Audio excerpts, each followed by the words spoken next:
Hi friends, welcome to Roshni's world. ഒരു healthy day start ചെയ്യാൻ ആഗ്രഹിക്കുന്നവർക്കും തടിയൊക്കെ കുറച്ച് ഊർജ്ജസ്വലരായി ഇരിക്കാൻ ആഗ്രഹിക്കുന്നവർക്കും വേണ്ടിയിട്ട് റാഗി വെച്ചിട്ടുള്ള 2 ഡെലീഷ്യസ് വിഭവങ്ങൾ പറഞ്ഞുതരാം കേട്ടോ. ഹെൽത്തി റെസിപ്പികൾ ഇഷ്ടപ്പെടുന്നവർക്ക് ഇതെന്തായാലും ഇഷ്ടപ്പെടാതിരിക്കില്ല, നിങ്ങൾ സേവ് ചെയ്ത് വെച്ചോളൂ കേട്ടോ. അതുപോലെ തന്നെ നിങ്ങളുടെ ഫാമിലി ഫ്രണ്ട്സ് ഗ്രൂപ്പിലൊക്കെ ഇതിൻ്റെയൊക്കെ ലിങ്ക് ഷെയർ ചെയ്തുകൂടെ സപ്പോർട്ട് തരണേ. എന്നും പറയുന്ന പോലെ ആദ്യമായിട്ടാണ് ചാനൽ കാണുന്നതെങ്കിൽ ലൈക്ക് ചെയ്യാനും സബ്സ്ക്രൈബ് ചെയ്തുകൂടെ സപ്പോർട്ട് തരണേ. ആദ്യത്തെ റെസിപ്പി കുറച്ച് ഇൻഗ്രീഡിയൻസ് വെച്ചിട്ടുള്ള റാഗി ഉണ്ടയുടെ തന്നെ. അതിനായിട്ട് ഇതാ ഒരു 1/4 കപ്പോളം വെളുത്ത എള്ളാണ് എടുത്തിട്ടുള്ളത്. അത് ചൂടായ പാനിലേക്ക് ഇട്ടിട്ട് ഒന്ന് വറുത്തെടുക്കാം.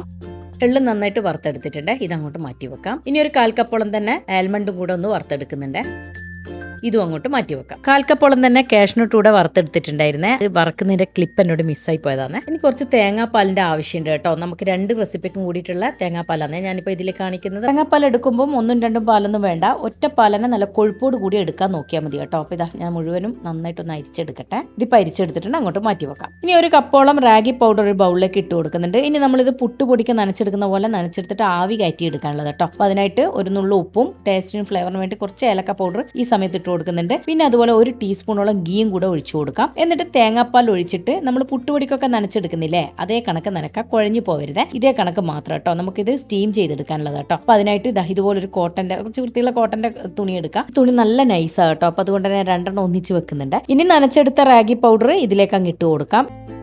ഒരെണ്ണത്തിൽ മുഴുവനും കൊണ്ടില്ല കേട്ടോ. അപ്പോൾ അതുകൊണ്ട് ഞാൻ ഒരെണ്ണത്തിലും കൂടെ ഇട്ട് കൊടുക്കുന്നുണ്ട്. അങ്ങനെ 2 കിഴി കെട്ടിയിട്ടാണ് ഞാൻ സ്റ്റീം ചെയ്തെടുക്കുന്നത്. ഇനി നമുക്കിത് സ്റ്റീമറിലോട്ട് വെച്ച് കൊടുക്കാം. ഇനി ഇത് സ്റ്റീം ചെയ്തെടുക്കാൻ നിങ്ങൾക്ക് ഇങ്ങനെ ബുദ്ധിമുട്ടാന്നുണ്ടെങ്കിൽ സാധാരണ നമ്മുടെ പുട്ടും കുറ്റിയിൽ പുട്ടിനൊക്കെ ആവി കയറ്റി എടുക്കുന്ന പോലെ അങ്ങനെ ചെയ്തെടുത്താലും മതി കേട്ടോ. ഇനി ഒരു 5-10 മിനിറ്റ് ഒന്ന് ആവി കയറ്റി എടുക്കാം.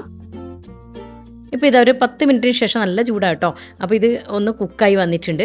ഇതൊന്ന് സ്റ്റീമായി കിട്ടണം കേട്ടോ. അതിന് വേണ്ടിയിട്ടാണ് ഇങ്ങനെ സ്റ്റീം ചെയ്തെടുക്കുന്നത്. അതുകൊണ്ട് തന്നെ ഞാൻ പറഞ്ഞതുപോലെ പുട്ടും കുറ്റിയിലായാലും കുഴപ്പമൊന്നുമില്ല കേട്ടോ. ഇതിപ്പോൾ നല്ല ചൂട് വന്ന് കട്ട കെട്ടിയ പോലെ ഉണ്ട് കേട്ടോ. അപ്പോൾ അതുകൊണ്ട് തന്നെ ഒന്ന് മിക്സിയുടെ ജാറിലിട്ടിട്ട് നമുക്കൊന്ന് പൊടിച്ചെടുക്കേണ്ടതുണ്ട്. അതിപ്പോൾ നിങ്ങൾ പുട്ടും കുറ്റിയിലായാലും സ്റ്റീം ചെയ്താൽ ഒന്ന് ജസ്റ്റ് ഒന്ന് മിക്സിയിലിട്ടൊന്ന് അടിച്ചെടുക്കേണ്ടതുണ്ട് കേട്ടോ. അപ്പോൾ ഇതിപ്പോൾ നല്ല ചൂടാന്ന് ഞാനൊരു ബൗളിലേക്ക് മാറ്റി കൊടുത്തിട്ടുണ്ട്. റാഗി ഒന്ന് തണുത്ത് വരുമ്പോഴേക്ക് വറുത്ത് മാറ്റി വെച്ച നട്ട്സൊക്കെ ഒന്ന് പൊടിച്ചെടുക്കാം.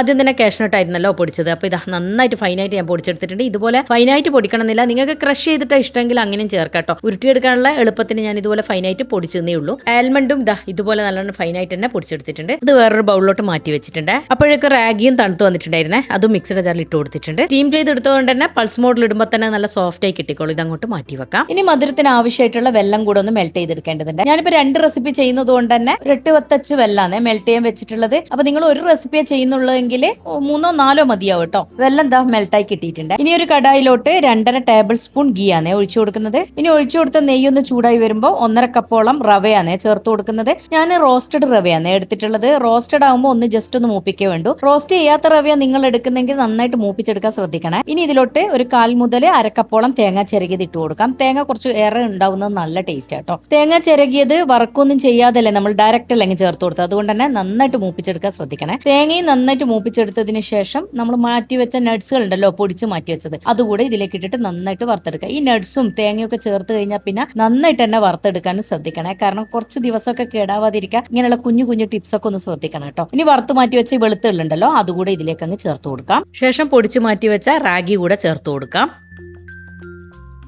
ഇനി ഫ്ലേവറിനും ടേസ്റ്റിനും വേണ്ടിയിട്ട് 1 ടീസ്പൂൺ ഏലക്കപ്പൊടിയും 1 നുള്ളു ഉപ്പും 2 ടേബിൾ സ്പൂൺ ഗീയും കൂടെ ഒഴിച്ചിട്ട് നന്നായിട്ടൊന്ന് മിക്സ് ചെയ്ത് യോജിപ്പിക്കാം.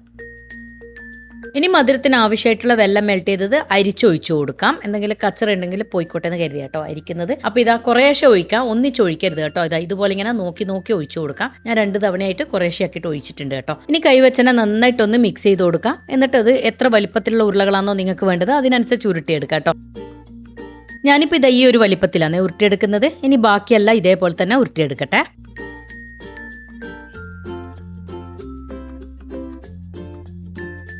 ഇനി ഇതുപോലെ ബോൾസ് ആക്കി വെക്കുന്നത് നിങ്ങൾക്ക് ഇഷ്ടമില്ല എന്നുണ്ടെങ്കിൽ നമ്മൾ പൊടിച്ചു വെക്കുന്ന സമയത്ത് ഒരു എയർ ടൈറ്റ് ബോക്സിലാക്കിയിട്ട് വെക്കാം. എന്നിട്ട് വേണമെങ്കിൽ കഴിക്കുന്ന സമയത്ത് മധുരം ചേർക്കണം എന്നുണ്ടെങ്കിൽ പനങ്കൽക്കണ്ടോ അതല്ലെങ്കിൽ ശർക്കര തന്നെ ചീകിയിട്ട് ചേർത്തിട്ടും കഴിക്കാം കേട്ടോ. അപ്പോൾ ഇതാ നമ്മുടെ റാഗി ബോൾസ് മുഴുവനായിട്ട് ഉരുട്ടിയെടുത്തിട്ടുണ്ട് കേട്ടോ. ഇനി നല്ലൊരു എയർ ടൈറ്റ് ബോക്സിലാക്കി വെച്ചാൽ കുറേ നാൾ കേടുകൂടാതിരിക്കും. മുത്താറി കഴിക്കാൻ മടിയുള്ള കുട്ടികളെ കഴിപ്പിക്കാനുള്ള ഒരു സൂത്രവും കൂടിയാണ് ഇങ്ങനെ ഉരുളകളാക്കി എടുക്കുന്നത്. മുത്താറിയെന്ന് പറയേയില്ല കേട്ടോ. അതുപോലെ നമ്മുടെ നാട്ടിലെ റാഗിയെ മുത്താറി എന്നും കൂടി പറയും കേട്ടോ. റാഗിക്ക് മുത്താറി എന്നല്ലാതെ വേറെന്താ പേരുള്ളത് എന്നുള്ളതൊന്ന് കമന്റ് ചെയ്യണം കേട്ടോ അറിയുന്നവര്. ഇനി നമ്മുടെ രണ്ടാമത്തെ റെസിപ്പിയും മുത്താറി വെച്ചിട്ടുള്ളത് തന്നെയാണ്. ഈസി ആയിട്ട് ഉണ്ടാക്കിയെടുക്കുകയും ചെയ്യാം, അതേപോലെ ടേസ്റ്റ് വന്നു കേട്ടോ. ഒരു മധുരം കഴിക്കാനുള്ള ക്രേവിങ്സ് വരുമ്പോൾ ഉണ്ടാക്കിയെടുക്കാൻ പറ്റിയൊരു റെസിപ്പിയാണ്. അപ്പൊ നിങ്ങൾ ഇതൊന്ന് ട്രൈ ചെയ്ത് നോക്കണേ. ഇതിന്റെയും ഫീഡ്ബാക്ക് ഒക്കെ അറിയിക്കാം. ഇതിനായിട്ട് 1/2 കപ്പോളം മുത്താറി പൊടിച്ചത് എടുത്തിട്ടുണ്ട്. ഇതൊരു ബൗളിലേക്ക് ഇട്ട് കൊടുക്കാം.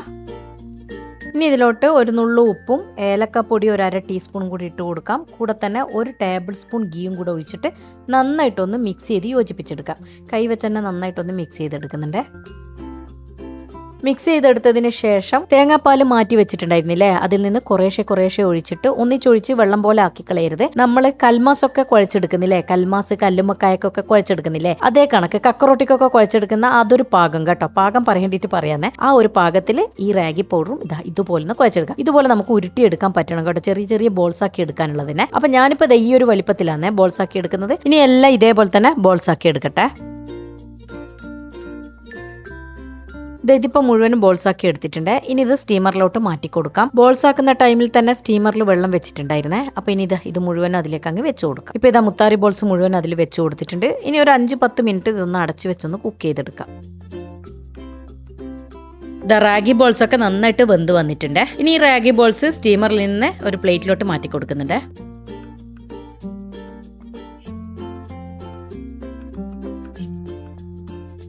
സ്റ്റീമറിൽ നിന്ന് പ്ലേറ്റിലോട്ട് മാറ്റി കൊടുത്തതിന് ശേഷം ഒരു കടായി അടുപ്പത്ത് വെച്ച് കൊടുക്കാം. അതിലോട്ട് 1 ടേബിൾ സ്പൂൺ ഗീ ആണ് ഒഴിച്ചു കൊടുക്കുന്നത്. ഗീ ഒന്ന് ചൂടായി വരുമ്പോൾ മെൽറ്റ് ചെയ്ത് വെച്ച വെള്ളം കൂടെ ഒഴിച്ചു കൊടുക്കാം.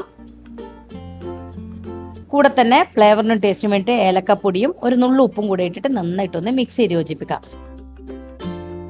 ഇനി ഇതിലോട്ട് 1/2 കപ്പോളം തേങ്ങാപ്പാലുണ്ടല്ലോ മാറ്റി വെച്ചത്, നല്ല കൊഴുപ്പോട് കൂടിയിട്ടുള്ള പാലായിരിക്കണേ, അത് ഒഴിച്ചു കൊടുക്കാം. എന്നിട്ട് വീണ്ടും ഒന്നുകൂടെ ഒന്ന് മിക്സ് ചെയ്തെടുക്കാം. ഇനി ഇതൊന്ന് ചൂടായി വരുന്ന സമയത്ത് ഈ തേങ്ങാപ്പാലിൽ നിന്ന് കുറച്ച് ഞാൻ മാറ്റി വെച്ചിട്ടുണ്ടായിരുന്നേ, അതിലോട്ട് 2 ടേബിൾ സ്പൂണോളം മുത്താറി പൗഡറാണ് വീണ്ടും ഇട്ട് കൊടുക്കുന്നത്. എന്നിട്ട് നന്നായിട്ട് കലക്കിയെടുക്കാം. ഡയറക്റ്റ് മുത്താറിപ്പൊടി അതിലിട്ടാലേ കട്ട കെട്ടിപ്പോവും പെട്ടെന്ന്, അതുകൊണ്ടാണ് ഇങ്ങനെ കലക്കിയെടുക്കുന്നത്. മുത്താറി കലക്കിയതും ഇതിലേക്ക് അങ്ങ് ഒഴിച്ചു കൊടുക്കാം. എന്നിട്ട് കൈ വെക്കാതെ ഇളക്കി കൊടുക്കണേ.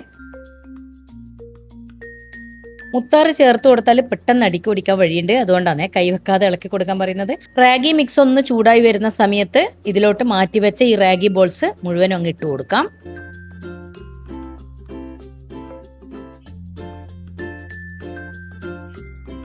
എന്നിട്ട് പതുക്കെ ഒന്ന് ഇതുപോലെ ഒന്ന് ഇളക്കി കൊടുക്കുക. അത് കലക്കി ഒഴിച്ച റാഗി അടിക്ക് പിടിക്കരുതെന്ന് കരുതിയിട്ടാട്ടോ. ഇനി ഇതിലേക്ക് ഇട്ട് കൊടുത്ത റാഗി ബോൾസിലോട്ട് അതിൽ ചേർത്ത് കൊടുത്ത ശർക്കരയുടെയും നെയ്യുടെയും ഏലക്കായുടെ ഒക്കെ ഫ്ലേവറും ടേസ്റ്റും ഒക്കെ പിടിക്കാൻ വേണ്ടി ഒന്ന് അടച്ചു വെച്ച് കൊടുത്തിട്ടുണ്ടായിരുന്നേ. ഒരു 4-5 മിനിറ്റ് ശേഷം ടോപ്പ് ഒന്ന് തുറന്നപ്പോൾ ഇത് കണ്ടോ നന്നായിട്ട് കുറുകി വന്നിട്ടുണ്ട്. കുറച്ചുകൂടെ നിങ്ങൾക്ക് കുറുക്കണം എന്നുണ്ടെങ്കിൽ കുറച്ചുകൂടെ സമയം ഒന്ന് ലോ ഫ്ലെയിമിൽ ഇട്ട് വെച്ച് കൊടുത്താൽ മതി കേട്ടോ. അപ്പോൾ അതൊന്ന് കുറുകി വരും. ഒരു മധുരം കഴിക്കാനുള്ള ക്രേവിങ്സ് ഒക്കെ വരുമ്പോൾ നമുക്ക് ഉണ്ടാക്കിയെടുക്കാൻ പറ്റിയതും മക്കൾക്ക് ഉണ്ടാക്കി കൊടുക്കാൻ പറ്റിയതും. ഇപ്പൊ റാഗിയൊക്കെ കഴിക്കാൻ മടിയുള്ള മക്കളെ കഴിപ്പിക്കാൻ പറ്റിയ ഒരു സൂത്രവും കൂടിയാണ് കേട്ടോ ഇങ്ങനെയൊക്കെ ചെയ്തെടുക്കുന്നത്. റാഗി ആയതുകൊണ്ട് തന്നെ ഇരിക്കുന്തോറും ഇതൊന്ന് കുറുകിയും വരും കേട്ടോ. അപ്പൊ ഞാൻ കുറച്ച് സമയം കൂടി ഒന്ന് അടച്ചു വെച്ച് കൊടുക്കുന്നുണ്ട്. കുറച്ച് സമയം അടച്ചു വെച്ച് കൊടുത്തപ്പോഴേക്കന്നെ കുറച്ചുകൂടെ ഒന്നുകൂടെ ഒന്ന് കുറുകി വന്നിട്ടുണ്ട്. ഇതിനി ഇരിക്കുന്തോറും ഒന്ന് കുറുകിക്കോളും കേട്ടോ. ഇനി ഏറ്റവും മുകളിലായിട്ട് കുറച്ച് പിസ്ത കട്ട് ചെയ്തിട്ട് കൊടുക്കുന്നുണ്ട്, കുറച്ച് ആൽമണ്ടും കട്ട് ചെയ്തിട്ട് കൊടുക്കുന്നുണ്ട് കേട്ടോ. ഇത് ഓപ്ഷനിലാണ്, വേണമെങ്കിൽ ഇട്ട് കൊടുത്താൽ മതി. അല്ലാതെ തന്നെ ആ നെയ്യുടെയും ഏലക്കായുടെ ഒക്കെ ഫ്ലേവർ നന്നായിട്ട് മുന്നിട്ട് നിൽക്കുന്നത് കൊണ്ട് തന്നെ ഇതിന്റെ ആവശ്യമില്ല. എന്നാലും കഴിക്കുമ്പോൾ ഇതിങ്ങനെ ഇടയിൽ കടിക്കാൻ കിട്ടുമ്പോൾ ഒരു പ്രത്യേക ടേസ്റ്റാണ്. കയ്യിലുണ്ടെങ്കിൽ ഇട്ട് കൊടുക്കുക, അല്ലെങ്കിൽ ഒരു നിർബന്ധവും ഇല്ലെന്ന് പറയായിരുന്നേ. അപ്പോൾ നിങ്ങൾക്ക് ഇത് ഇഷ്ടമായിട്ടുണ്ടെങ്കിൽ കൂട്ടുകാർക്ക് ഫാമിലിക്ക് ലിങ്ക് ഷെയർ ചെയ്ത് കൊടുക്കുക. നിങ്ങൾക്ക് ഇത് ഇഷ്ടമായിട്ടുണ്ടെങ്കിൽ ഇപ്പം തന്നെ സേവ് ചെയ്ത് വെച്ചോളൂ കേട്ടോ. താങ്ക്